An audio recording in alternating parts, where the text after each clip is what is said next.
साथियों ने, मेरे पिता तुल्य बुजुर्गों ने आज मेरा सीना गर्व से चौड़ा कर दिया कि आप लोगों ने इस छोटे से चाय के कार्यक्रम को भी इतनी बड़ी जनसभा में बदलने का काम किया। मैं सदैव आपका ऋणी रहूंगा। मेरा एक एक शरीर पे रोम रोम आपके लिए सदैव धन्यवादी रहेगा। साथियों, ये जो इलाका है, मैं एमपी साहब को बताना चाहूंगा, चौधरी देवीलाल के साथ जुड़ा हुआ इलाका है, लेकिन बार बार धोखे मिले, बार बार सिर्फ इस इलाके को वोट लूटने का काम किया गया। अजय सिंह चौटाला की बात हो चाहे दुष्यंत चौटाला की बात हो, सदा इस इलाके के साथ उन लोगों ने धोखा करने का काम किया। ईडी दुष्यंत जी यहां से वोट लेंगे, बिना भाई मैं इस बीजेपी वाले की नाड़े का सरिया कर दूंगा, उन शरिया से उन्हें बीजेपी वाला जाए बेचा तो नहीं बेचा भाई। और साथियों, मैं आप लोगों को एक बात बताना चाहता हूं, क्यों हमें दीपेंद्र हुड्डा जी की जरूरत है, क्यों हमें चौधरी भूपेंद्र सिंह हुड्डा की जरूरत है। क्योंकि साथियों, 1947 की आजादी के बाद मेरी उम्र के नौजवानों ने, 50-60 साल के नौजवान जो बुजुर्ग और आए हुए, उन्होंने आजादी के बाद अगर कोई लड़ाई देखी तो ये किसान आंदोलन एक ऐसी लड़ाई थी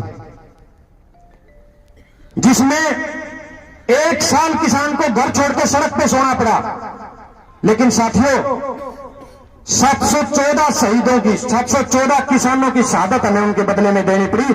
अगर किसी भाई का नुबैन हो कि ये चुनाव का तर्जु के है ना, ये उन किसानों की शहादत और इन किसानों की एकता का दम था जो नुका अगर भाई उल्टा को नहीं हटाइए तो कोड्डा करे भाई मोदी, गोड्डे देखे नहीं टेके मोदी ने कानून लाए, जब भी किसी का नहीं पूछी उल्टा करके चुपचाप लेके टीवी पे भाज के ले गया। और ये उड़ाए मुख्यमंत्री। अगर कोई किसान नेताओं को छोड़ दो, किसान नेताओं के बाद ये जो बड़े बड़े राजनीतिक घराने हैं, अगर कोई आदमी तीन किसानों के लिए जेल गया तो केवल एक नेता था, चौधरी दीपेंद्र सिंह हुड्डा, जो लखीमपुर में 4 दिन जेल में रह गए भाई।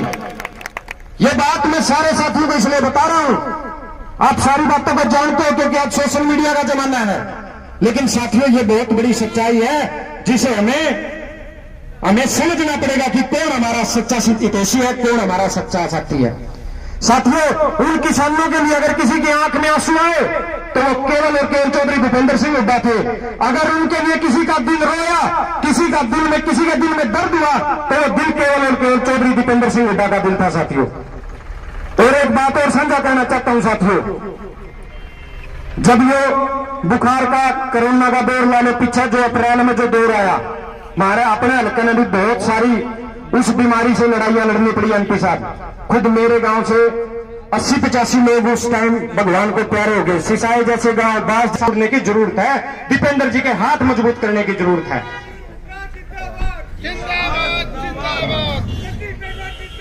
आज तो भाई साहब के नारे लावांगे आप सारे, इन आड़ी हाथी का पेड़ में सारे यहाँ आले हैं चाचा। तो मैं तो आप सभी साथियों से यह कहना चाहता हूं कि अब हमने दीपेंद्र जी के हाथ मजबूत करने की जरूरत है। अगर दीपेंद्र हुड्डा जी जैसा मजबूत नेतृत्व इस हरियाणा प्रदेश का नेतृत्व करेगा तो मैं आपको एक बात का विश्वास दिलाता हूं, ये हरियाणा उसी तरीके से तरक्की और उन्नति करेगा। और हमारा पेटवाड़ गांव आज सारा गांव उठ कर एमपी साहब, मैं तो उस टाइम एमपी साहब के साथ भी नहीं था, लेकिन सच्चाई तो सच्चाई होती है, उसको किसी रोशनी की जरूरत नहीं होती। साथियों, एमपी साहब आपकी 10 साल सरकार थी, हमारी ही भर्ती में 20-20 नौकरी। सोशल मीडिया की बात हो, चाहे गांव-गांव की बात हो, चाहे गली-गली की बात हो, हम सब ने, क्योंकि काम तो इतने हैं, मैं गिनाऊंगा तो तड़का लेकर जाएगा का कार्यक्रम था, रैली। अगर जनसभा करनी होती तो स्टेज बनाते बकायदा आप सबको। अरूबी जी ये भी 2 बजे के बैठे हैं क्योंकि 2 बजे का टाइम हमने दिया था, तो इसलिए इन बात के बीच में आपके महबूब नेता और हरियाणा प्रदेश के भावी मुख्यमंत्री जी भाई दीपेंद्र सिंह हुड्डा जी अपनी बात आपके बीच में रखेंगे। मैं अपनी तरफ से जो एक बिल्कुल छोटी सी एक चाय का कार्यक्रम था, उसको इतनी बड़ी जनसभा का रूप दे दिया।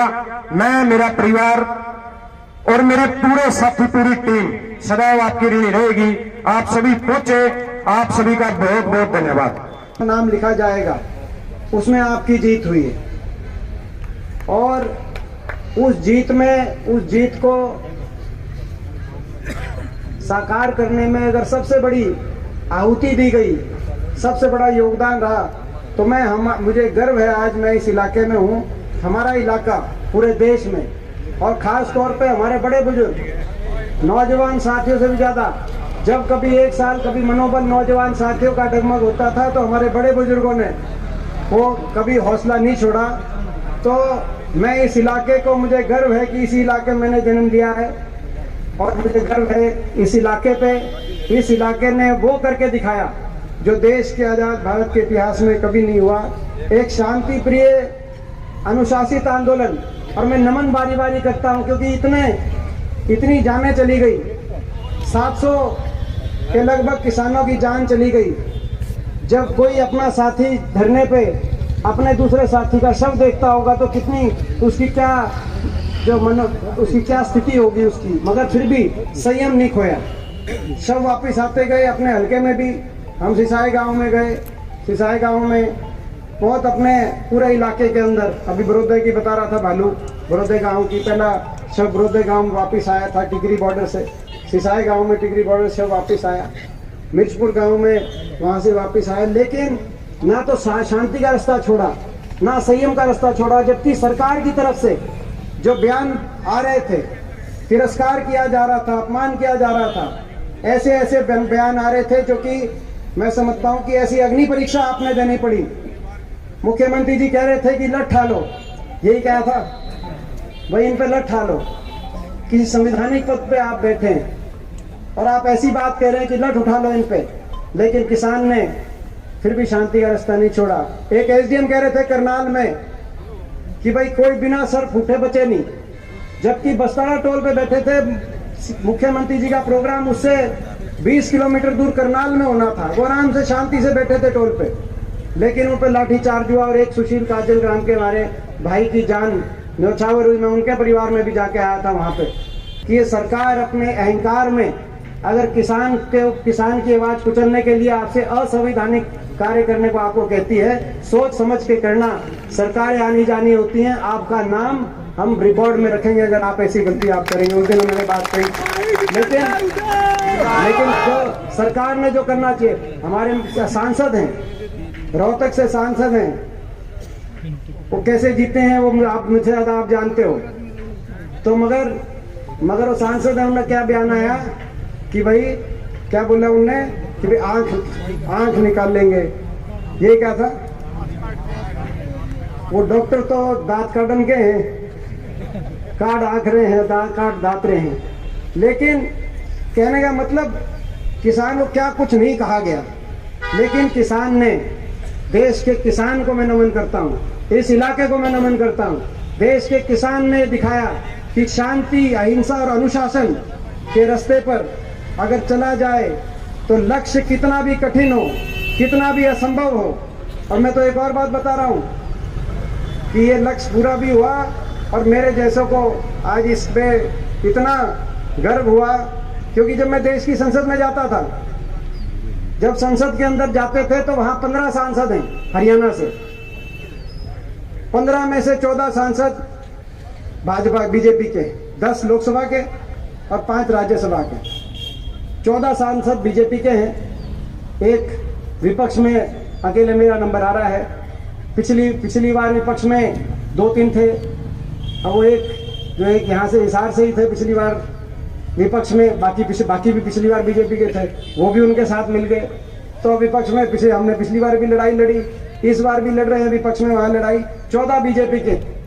तो जब हम बोलते थे किसान आंदोलन के बारे में, बोलते थे किसान की जायज मांगों के बारे में, बोलते थे जो जिन लोगों की जान जा रही थी उनके बारे में, बोलते थे कि कम से कम इनको श्रद्धांजलि दे दो, 2 शब्द इनके लिए कह दो भाई इनको, हमें दुख है, हम इनकी मांग नहीं मान रहे, लेकिन हमें दुख है कि इतने लोगों की जान जाने लग रही है। तो दूसरी तरफ से क्या क्या कहा जाता होगा, कैसे ताने कैसे जाते होंगे, वो आपका बच्चा हुआ, आपके बीच में नहीं कहूँगा तो कहाँ कहूँगा, वो मेरी आत्मा ही जानती है। मेरी आत्मा रोती थी कि भाई ये देखो 10 किलोमीटर दूर टिकरी बॉर्डर पे, झज्जर में सोनीपत सिंगू बॉर्डर में, भाई तो छोड़ रहा हूँ क्या अगर ते बोलना ले सीख और अपना ले पहचान, अपने अपने पराई की पहचान कर ले। यही क्या करते कि नहीं क्या करते? मैं आप सबसे पूछना चाहता हूँ, ये अपने पराई की पहचान तुमने कर ली कि नहीं कर ली? मैंने नहीं, बताओ। एक बार देखो, ये मैंने हाथ खड़े करके नहीं कही थी, मगर कर लिए सबने खड़े। एक बार हाथ खड़े करके बताओ कि भाई कर ली कि नहीं कर ली अपने पराई की पहचान? बताओ भाई, तुमने करी कि नहीं करी? ऊपर ले भाई, मीडिया वालों ने भी कर लिए भाई हाथ खड़े, मीडिया वालों ने भी कर लिए। आप कह रहे थे कि भाई ये इलाका समय था ना, तो यही इलाका वो था जब चौधरी रणबीर सिंह जी ने पहला लोकसभा का चुनाव लड़ा था 52 में और 57 में 2 बार। तब ये परिसीमन में ये पूरा नारनौल हल्का, तब ये परिसीमन में रोहतक का पार्ट था, उसमें दोनों हल्कों में सबसे ज्यादा, कलोई से भी ज्यादा यहाँ से लीड आई थी जब 52 और 57 में। तो ये अपने तो समय की बात होती है। फिर समय जो है देश के अंदर जो है दूसरी परिस्थितियां बनी, प्रदेश के अंदर दूसरी, समय की बात होती है। लेकिन इस बार आपको और हमको मिलकर लड़ाई लड़नी है, क्योंकि एक लड़ाई दिल्ली की तो जीत ली, दूसरी लड़ाई चंडीगढ़ की भी जीतनी जरूरी है कि नहीं जरूरी है? ताकि हम अगली पीढ़ी को ठीक जवाब देके जाए। जो मैं कह रहा हूँ ना कि भाई जब दिल्ली में जाते हैं, मैं जब दिल्ली में जाता हूँ एकला ही नंबर नहीं बढ़ा, बाकी दिल्ली में भी नंबर बढ़ा दो। देखो दिल्ली में मैं तो आज भी हूँ, मैं तो बहुत लोगों ने आशीर्वाद दिया 15 साल लोकसभा में, इस बार राज्यसभा में, लोकसभा में इन्होंने सबने मेरे को निशाने पे रखा। आपने देखा प्रधानमंत्री जी खुद 3 बार आए, नॉमिनेशन भी कराने आए, आखिरी दिन भी आए।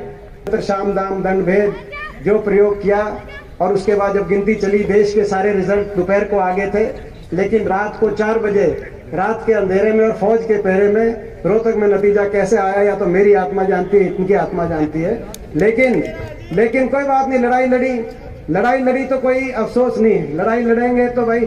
लेकिन भाई लोगों ने फिर इतना आशीर्वाद दिया, इतने हमारे विधायक आए कि राज्यसभा में विधायकों ने भेजने का काम किया। मैं तो आज भी दिल्ली में हूँ, मगर मैं ये बात और आपसे कहना चाहता हूँ, नजर दोनों जगह रखो। देखो चंडीगढ़ में तो आपको लड़ाई तो जीतनी है, मगर दिल्ली में भी, क्योंकि मैंने महसूस करी ये बात, जब ये किसान आंदोलन चल रहा था, किसान और मजदूर की लड़ाई चल रही थी, तो पंजाब के सारे MP एक हो जाते थे, किसी भी पार्टी के हों। पहुंच गए, बता भाई। तो देखो ये हमें समझदारी से, अनुशासन से, शांति से, इसी से हम जीते हैं। ये वाला जो ये आंदोलन था, इसका मैं इसीलिए मैं बार बार नमन करता हूँ। हमने नहीं देखा, हमने पूरे दुनिया में ऐसा नहीं देखा कि इतना उकसाने की, इतना तिरस्कार और अपमानित करने की कोशिश की गई हो, लेकिन फिर भी हमारे लोग शांति और संयम के रास्ते पे चले हों और एक जीत हासिल करी हो। तो ये आप सबको आज उनकी बहुत बहुत बधाई। दिल्ली जीते हैं और चंडीगढ़ में भी आने वाले समय बदलाव लेके आएंगे। एक बार फिर मैं अपने भाई जस्सी को और पूरी टीम को, आपको बहुत बहुत बधाई देता हूँ, बहुत बहुत शुभकामनाएं देता हूँ। आप मेहनत कर रहे हैं, मेहनत से ही रास्ता निकलता है और मेहनत से ही लोगों के अंदर साख बनती है। हमने भी जब शुरू किया था तो भाई हम भी बहुत छोटी उम्र में मैंने शुरू किया था, जो मैं पहली बार जब मेरे को मौका मिला था।